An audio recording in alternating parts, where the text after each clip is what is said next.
श्रुतिस्मृतिपुराणानाम् आलयं करुणालयं नमामि भगवत्पादं शङ्करं लोकशङ्करम्।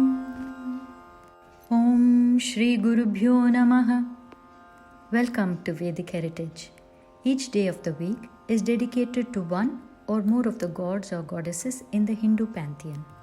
Let us look at Thursday or Guruvar, Brihaspati Vasara, named after the planet Jupiter, or in Sanskrit, Brihaspati, the Guru, the guide of the Devas who always helps, protects and guides them in their frequent battles against the Asuras.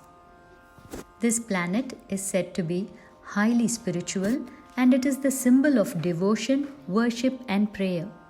This giant auspicious planet plays a great role in the life of a person. It makes people rich, commanding, wise, spiritual, educated, cultured, liberal and generous. Jupiter also represents the energy of the Supreme Parabrahman as the Guru, the Jagat Guru, teacher of the world, bestower of wisdom, who incarnates from time to time in order to restore dharma.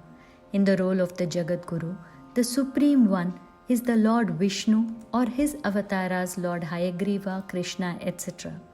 Or it is Lord Shiva in the form of Dakshinamurti, or Lord Dattatreya, the combined avatar of all the three deities Shiva, Vishnu, Brahma. And as the symbol of knowledge, it is goddess Saraswati in Bengal. All are worshipped on this day in various parts of India. Pujas are conducted using milk and ghee. Yellow is the color of the day. While the only Guru is the supreme teacher who leads us towards spiritual enlightenment, we are able to access this knowledge only through a human Guru. A Guru, by definition, is one who leads us from ignorance into knowledge. Guru is one who, having realized the self himself, is now able to guide us towards spiritual enlightenment.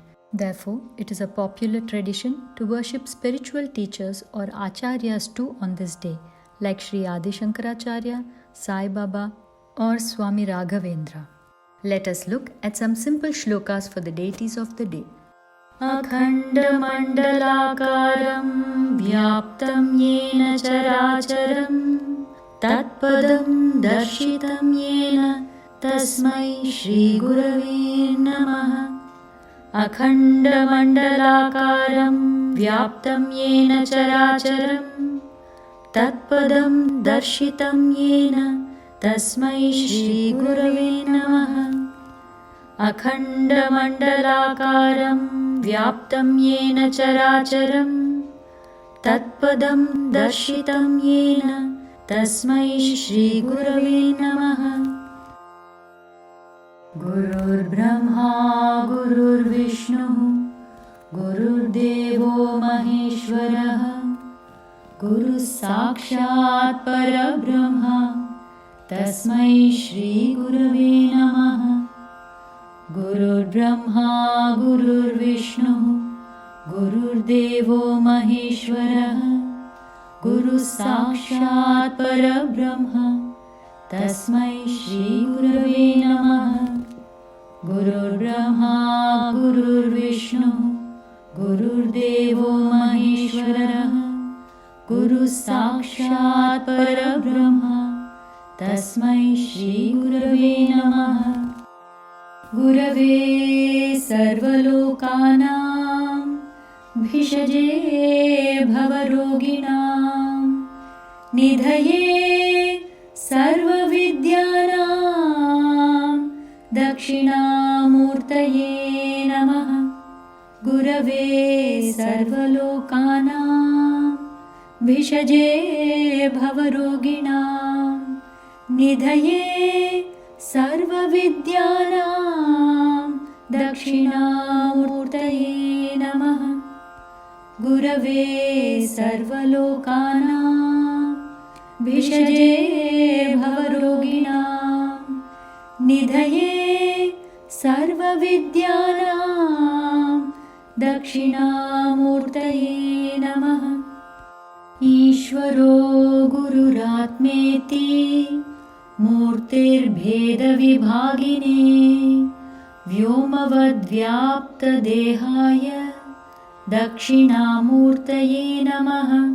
ईश्वरो गुरुरात्मेति मूर्तिर्भेदविभागिने व्योमवद्व्याप्तदेहाय दक्षिणामूर्तये नमः।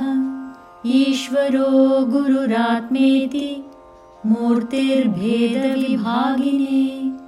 व्योमवद्व्याप्तदेहाय दक्षिणामूर्तये नमः। ज्ञानानन्दमयं देवं निर्मलस्फटिकाकृतिम् आधारं सर्वविद्यानां हयग्रीवमुपास्महे।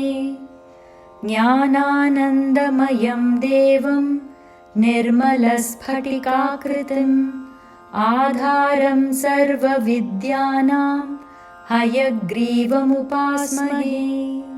ज्ञानानन्दमयं देवं निर्मलस्फटिकाकृतिम् आधारं सर्वविद्यानां हयग्रीवमुपास्महे। वनमाली गदीशार्ङ्गी शङ्खे चक्रे च नन्दके श्रीमान्नारायणो विष्णुर्वासुदेवोऽभिरक्षतु। वनमाली गदीशार्ङ्गी शङ्खे चक्रे च नन्दके श्रीमान्नारायणो विष्णुर्वासुदेवोऽभिरक्षतु। वनमाली गदीशार्ङ्गी शङ्खे चक्रे च नन्दके श्रीमान्नारायणो विष्णुर्वासुदेवोऽभिरक्षतु। अनसूयात्रिसम्भूतो दत्तात्रेयो दिगम्बरः स्मर्तृगामी स्वभक्तानाम् उद्धर्ता भवसङ्कटात्। अनसूयात्रिसम्भूतो दत्तात्रेयो दिगम्बरः स्मर्तृगामी स्वभक्तानाम् उद्धर्ता भवसङ्कटात्। अनसूयात्रिसम्भूतो दत्तात्रेयो दिगम्बरः स्मर्तृगामी स्वभक्तानाम् उद्धर्ता भवसङ्कटात्। जटाधरं पाण्डुरङ्गं शूलहस्तं कृपानिधिं सर्वरोगहरं देवं दत्तात्रेयमहं भजे। जटाधरं पाण्डुरङ्गं शूलहस्तं कृपानिधिं सर्वरोगहरं देवं दत्तात्रेयमहं भजे। जटाधरं पाण्डुरङ्गं शूलहस्तं कृपानिधिं सर्वरोगहरं देवं दत्तात्रेयमहं भजे। माणिक्यवीणामुपलालयन्तीं मदालसां मञ्जुळवाग्विलासां माहेन्द्रनीलद्युतिकोमलाङ्गीं मातङ्गकन्यां मनसा स्मरामि। माणिक्यवीणामुपलालयन्तीं मदालसां मञ्जुळवाग्विलासां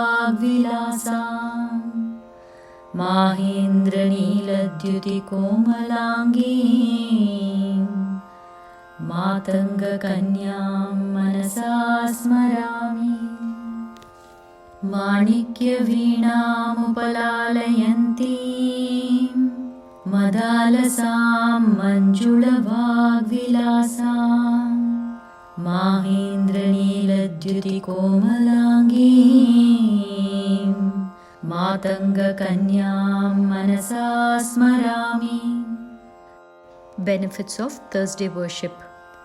Spiritual benefits: purifies our speech, strengthens the bond with the Lord as well as our Guru and the entire Guru Parampara.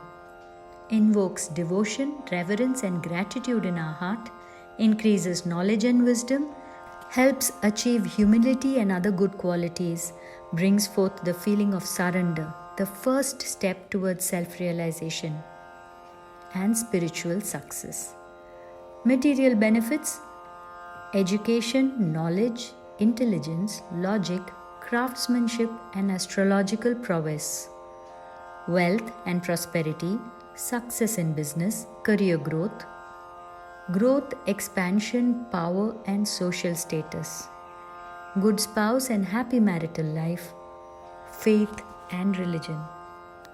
Hope this information was useful to you. If you would like to know the shlokas to chant on other days of the week, check out the rest of the videos of this series. Do subscribe, like, and comment. Remember to press the notification button to be alerted when new videos are uploaded. Thank you for watching. Harihi Om.